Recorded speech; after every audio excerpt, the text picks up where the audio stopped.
तो हम पढ़ रहे थे कि भारतीय संविधान को बनाने के लिए प्रतिनिधित्व संख्या, मुस्लिम लीग का विरोध और देशी रियासतों के प्रतिनिधि सम्मिलित होने थे, लेकिन प्रतिनिधित्व संख्या 379 जो निर्धारित की गई थी उसमें मुस्लिम लीग पार्टी ने क्या कर दिया, विरोध कर दिया।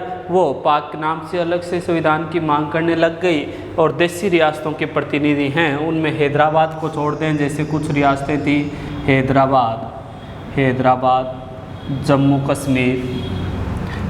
कश्मीर और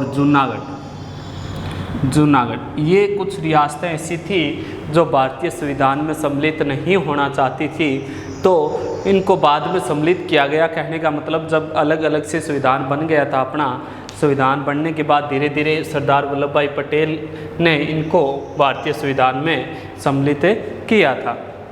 अब देखो आगे कि संविधान के चरण, प्रारंभिक चरण, जब स्वतंत्र नहीं हुआ था तो संविधान का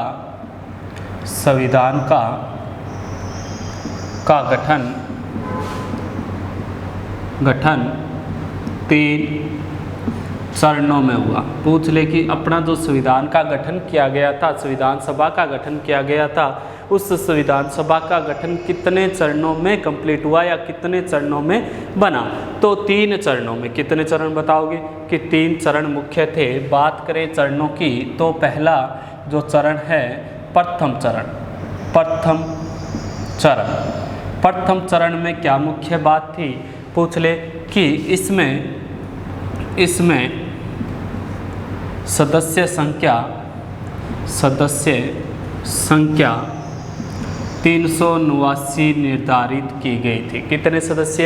379 की प्रथम चरण बनाया गया था। उस दौरान भारत और पाक 2 नाम के देश नहीं बने थे, तो इन दोनों को मिलाकर संयुक्त रूप से जो संख्या थी वो कितनी थी?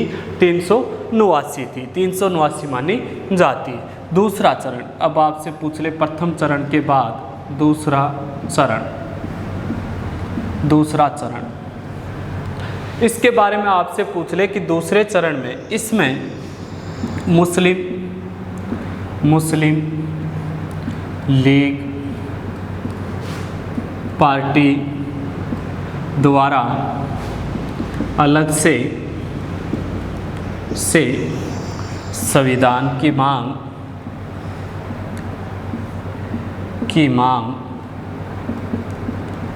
व सदस्य संख्या 324 रह गई। कितनी रह गई? 324। दूसरा चरण, मुस्लिम लीग पार्टी द्वारा अलग से संविधान की मांग की गई और सदस्य संख्या क्या रह गई? 324। तीसरा चरण स्वतंत्रता के बाद प्रारंभ होता है। तीसरा चरण, तीसरे चरण में देशी रियासतों से संबंधित था। किससे संबंधित था? देशी रियासतों के प्रतिनिधियों को सम्मिलित किया गया। कि देशी रियासतों के प्रतिनिधियों को सम्मिलित किया गया, तो तीसरा चरण देशी रियासतों से मिला के बना था। तो इस आधार पे देखें तो प्रारंभ में जो संविधान की जो संख्या है बनाने की 379, लेकिन मुस्लिम लीग पार्टी पाक की मांग कर लेती है, पाक नाम का एक नया देश बन जाता है, तो सदस्य संख्या क्या रहती है? 324। और देशी रियासतों के प्रतिनिधियों को मिला के 3 चरणों में क्या हुआ था? भारतीय संविधान का गठन है वो पूरा हुआ था। इसी को आधार देखते हुए अब देखो मुस्लिम लीग पार्टी अलग हो जाती है, तो इसको आधार मान के पंडित जवाहरलाल नेहरू ने, पूछ ले कि पंडित जवाहरलाल नेहरू ने 1946 में अंतरिम सरकार की स्थापना की। आपसे पूछ ले कि अंतरिम सरकार की स्थापना किसने की? तो स्थापना आप कहोगे कि पंडित जवाहरलाल नेहरू ने की थी, 1946 में की थी। इसके बाद देखो कि 1946 में अंतरिम सरकार की स्थापना हो जाती है, तो उसके बाद क्या होता है कि मुस्लिम लीग पार्टी अलग हो गई, तो पंडित जवाहरलाल नेहरू द्वारा इस अंतरिम सरकार में 5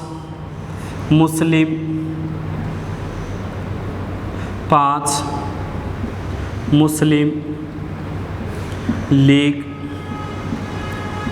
के सदस्यों को शामिल किया जाता है। आपसे पूछ ले कि जब भारत और पाक दो नए देश बन गए थे, दो नए संविधान की मांग को स्वीकार कर लिया था, तो उस दौरान भारतीय जो अंतरिम सरकार थी उसमें कितने मुस्लिम सदस्यों को सम्मिलित किया गया? तो कहोगे 5 मुस्लिम सदस्यों को सम्मिलित किया गया। इसके बाद देखो 3 चरणों में कंप्लीट होता है। तो अब भारतीय संविधान है उसको बनाने के लिए अलग अलग प्रावधान शुरू हो गए थे, अलग अलग क्या बने? समितियां। तो भारतीय संविधान को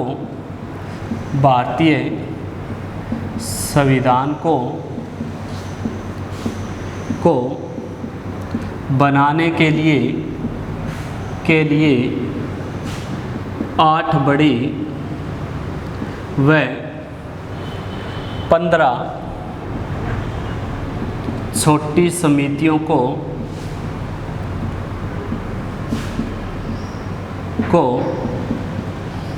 सम्मिलित किया गया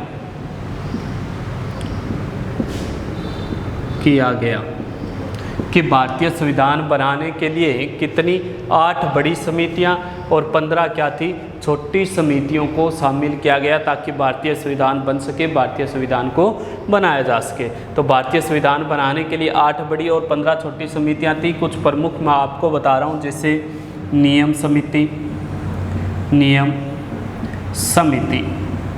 इसके बाद पूछ ले प्रारूप समिति,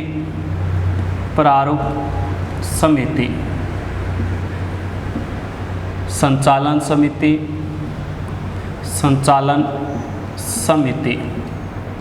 इसके बाद पूछ ले संचालन के अलावा संघ समिति, इसके अलावा संघ व केंद्र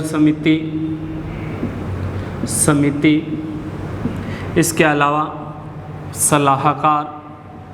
सलाहकार समिति, इसके अलावा आपसे पूछ ले कि सलाहकार समिति के अलावा झंडा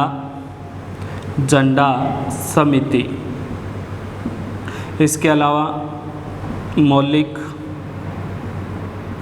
अधिकार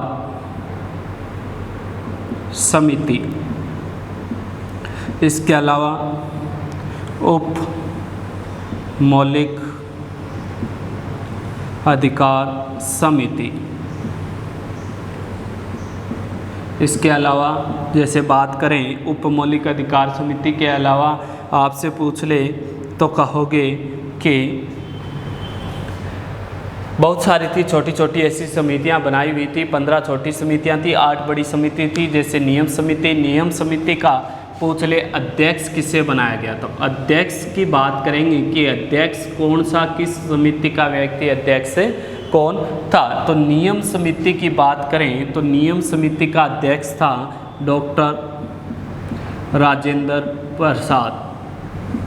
कि नियम समिति का जिसको अध्यक्ष बनाया गया था उस समिति का अध्यक्ष डॉक्टर राजेंद्र प्रसाद को बनाया गया। पूछ ले प्रारूप समिति का डॉक्टर भीमराव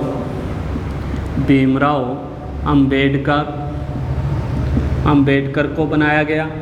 संचालन समिति डॉक्टर राजेंद्र प्रसाद।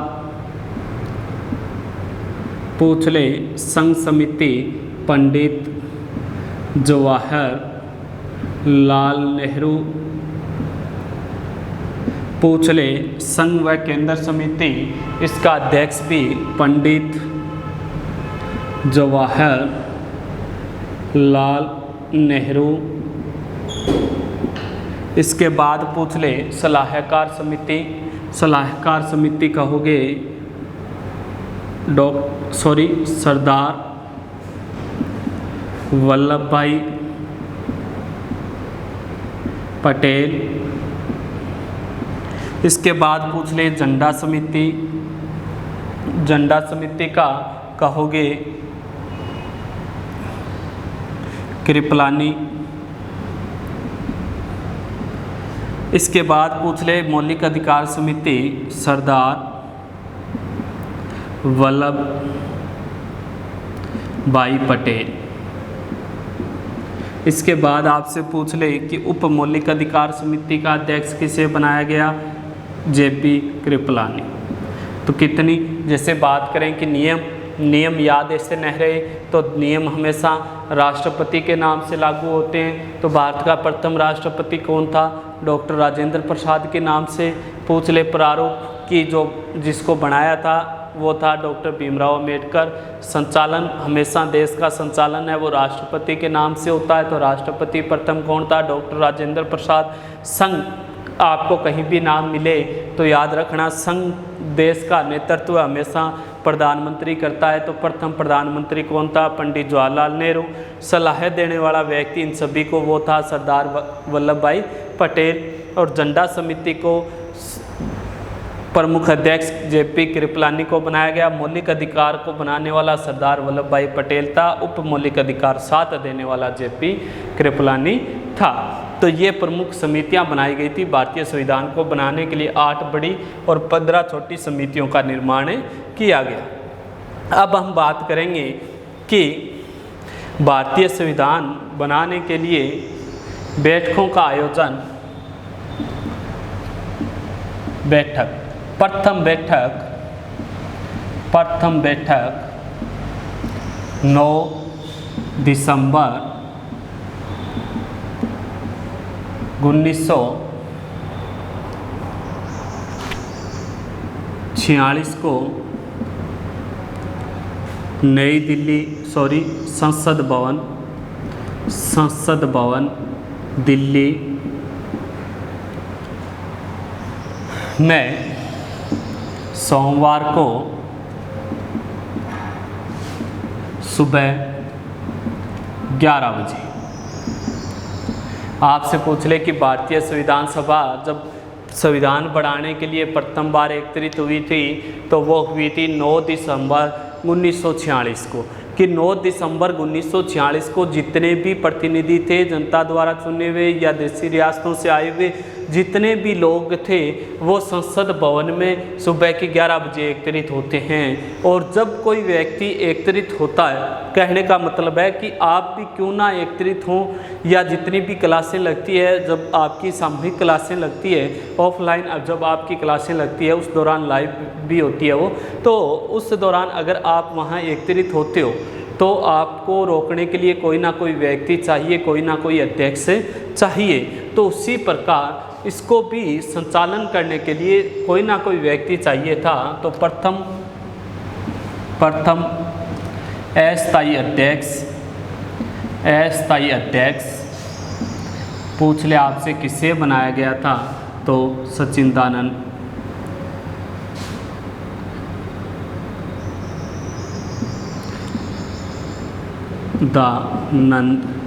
सिन्हा। कि प्रथम अस्थायी अध्यक्ष सच्चिदानंद सिन्हा को बनाया गया था इस बैठक में, ताकि ये बैठक का आयोजन हो सके, संचालन हो सके। दूसरी बैठक, अब आपसे पूछ ले कि दूसरी बैठक 11 दिसंबर 2 दिन के बाद, इसके 2 दिन बाद 11 दिसंबर 1946 को वही होगी संसद भवन दिल्ली। आपसे पूछ ले कहाँ, संसद भवन दिल्ली। तो इस संसद भवन 11 दिसंबर 1946 को संसद भवन दिल्ली में आयोजन होता है और इसमें स्थायी अध्यक्ष बना लिया जाता है। स्थायी अध्यक्ष डॉक्टर राजेंद्र प्रसाद। तो आपसे पूछ ले भारतीय संविधान का स्थायी अध्यक्ष कौन था, तो कहोगे डॉक्टर राजेंद्र प्रसाद। इसके बाद देखो तीसरी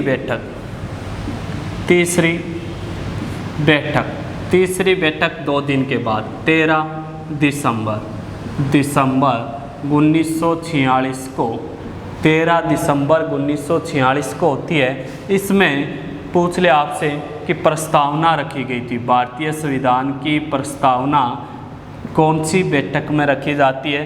तीसरी बैठक में 13 दिसंबर 1946 को किसके द्वारा रखी जाती है, पंडित जवाहरलाल नेहरू के द्वारा।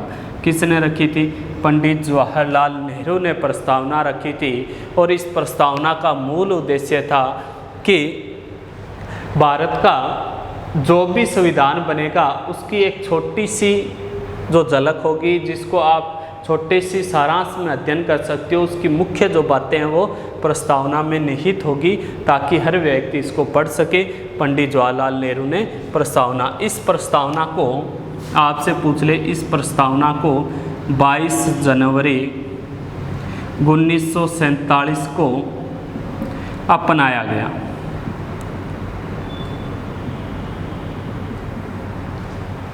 22 जनवरी 1947 को अपना लिया गया। तो भारतीय जो प्रस्तावना है उसे कब अपनाया गया? तो कहोगे 22 जनवरी 1947 को अपनाया गया।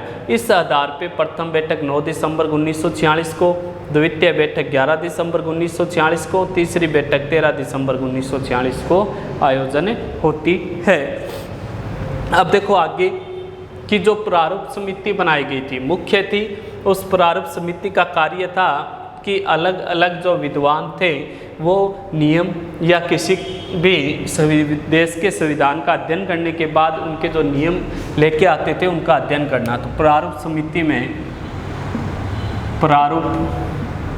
समिति में 7 सदस्य थे। कितने सदस्य थे?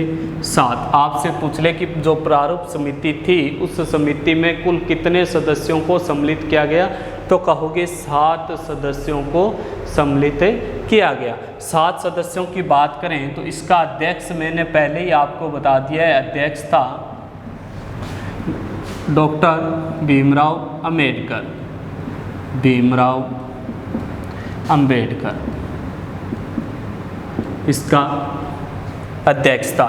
इसके अलावा गोपाल स्वामी आयगर, कृष्णाचारी अय्यर, सादुल्ला। इसके अलावा पूछ ले आपसे कि के.एम. मुंशी, कन्हैयालाल माणिक्यलाल मुंशी। पूरा नाम क्या है इसका? कन्हैयालाल माणिक्यलाल मुंशी। इसके अलावा टी कृष्णाचारी। डीपी खेतान की मृत्यु के बाद, किसकी मृत्यु के बाद? डीपी खेतान की मृत्यु हो गई थी 1948 में। उनकी मृत्यु के बाद टी कृष्णाचारी को नियुक्त किया गया था। इसके बाद पूछ ले आपसे तो B.L.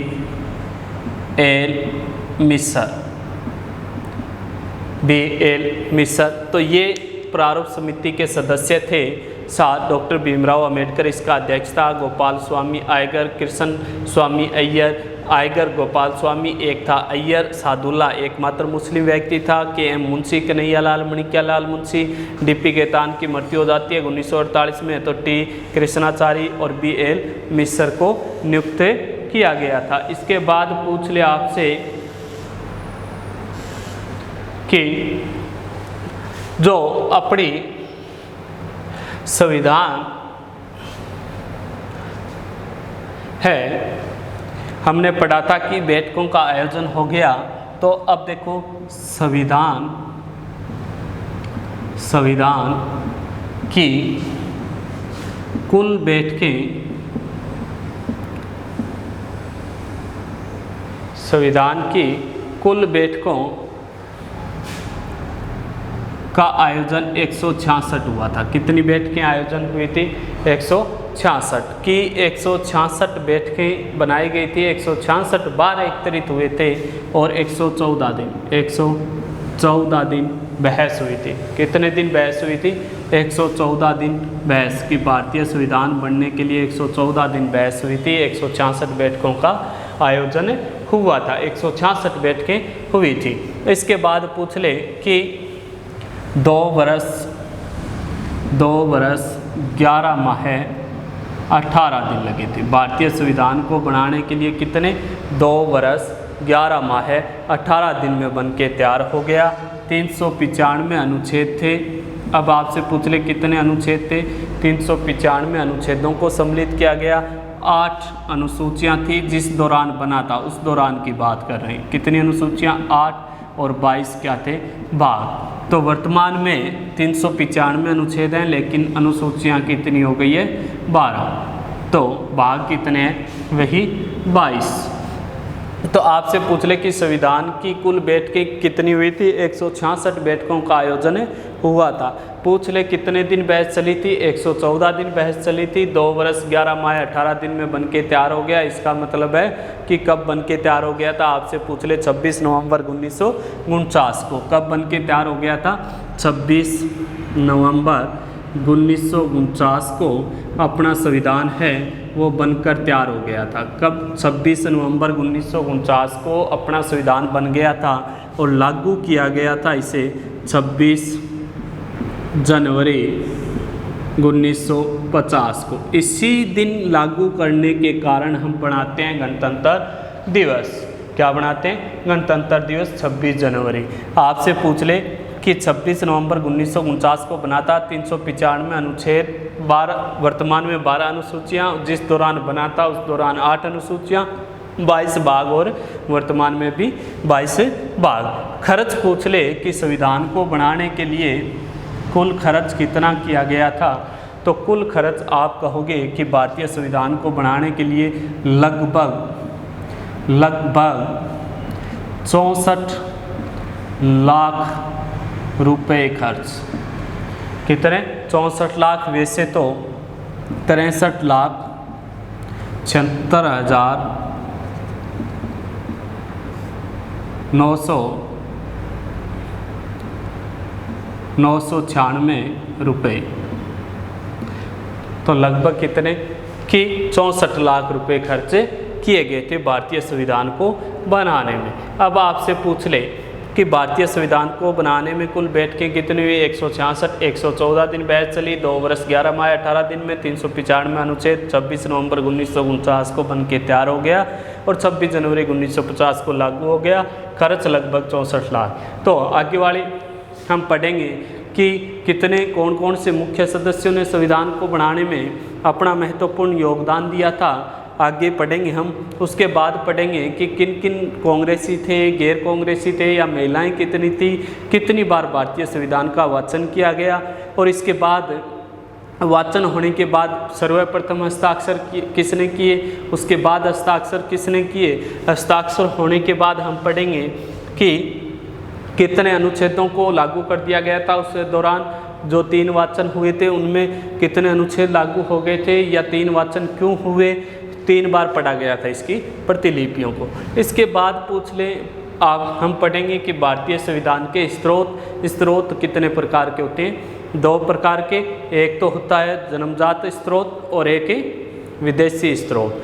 कहने का मतलब स्वदेशी और विदेशी स्रोत। विदेशों से क्या ग्रहण किया गया है, और जन्मजात का मतलब होता है अपने देश से क्या ग्रहण किया गया है, वो पढ़ेंगे। उसके बाद आ जाएगी भारतीय संविधान की विशेषताएं। तो ये भारतीय संविधान है। यहाँ तक आने के बाद भारतीय संविधान क्या हो जाएगा? कंप्लीट हो जाएगा, पूरा हो जाएगा। तो वाचन पूछ ले।